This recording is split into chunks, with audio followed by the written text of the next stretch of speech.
We live in a world defined by imagination converted to reality.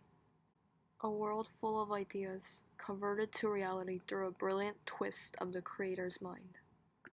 What if that ability to create was taken from us? What if everything around us was stripped from us, devoid of meaning? Little did the legislators, teachers, parents, and even students themselves know that their own lives were based off the very existence of art, from the roof over their heads to the clothes they wore. At first, it is simply a series of casual reminders to pay attention in school, like stop doodling in class. They are seemingly harmless remarks, perhaps following school policy or their own set of rules in the classroom. What isn't harmless are the decisions the school would make that would change the course of students' learning in both a literal and figurative sense. Comments about the arts and their place in school shift from admonishing students on distracting behaviors to taking away their one and only resource with which they can express their true thoughts and identities. There are speculations as to what could possibly be causing the decline in school performance and what the school board can do to better manage their budget. They are not discussing how they should work to better maintain the arts program. Instead, they are planning to cut down on its funds, even eliminate it on grounds of little practical good. They do so in the name of budget cuts and a sharpened focus on academic subjects. It is not the first time something as outrageous as this has happened. According to Vivian Yee's report, Arts Education Lacking in Low-Income Areas of New York City. Between 2006 and 2013, spending on art supplies and equipment dropped by 84%.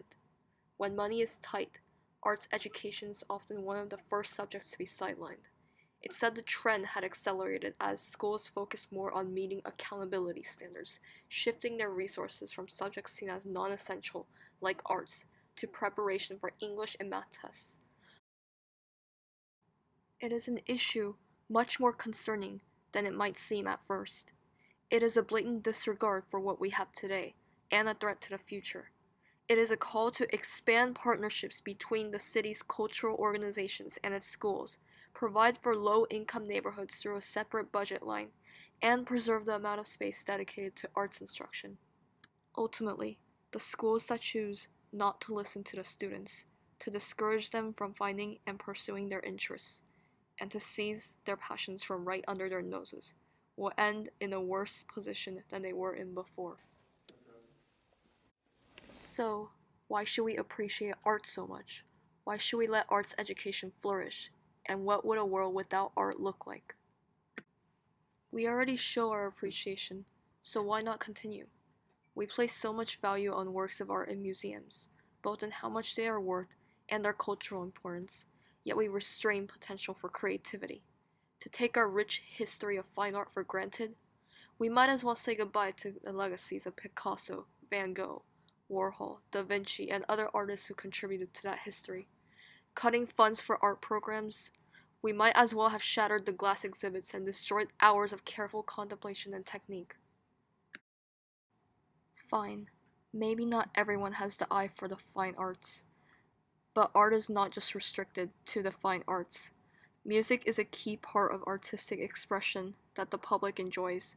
It is ubiquitous, played in online streaming services, videos, stores, and of course, bands. Whether it is the immaculate music videos, the lyrics that resonate so well within us, or the rhythm, they are products of an artistic idea. It is an idea so strong that it is like our internal time machine, like remnants of a previous year. It is a universal way to communicate and bond with others, to share emotions, to have a relationship with those who made the song possible. Kinesthetic performances are an art.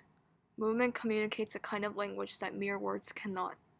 Dance is a form of self-expression, and the product of spontaneous and carefully choreographed choices. Theatrical performances tell a story and require an intensive amount of acting and cooperation.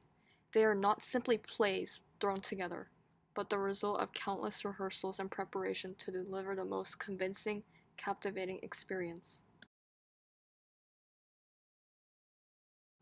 Books tell a story too. While they are verbal, art is woven into each word and released in the form of images inside the reader's head. The author is a higher power, with words at his or her fingertips. Who knew authors could have that much power?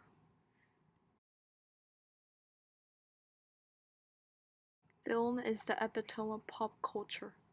Movies require a cast, filming crew, and editors to construct a story.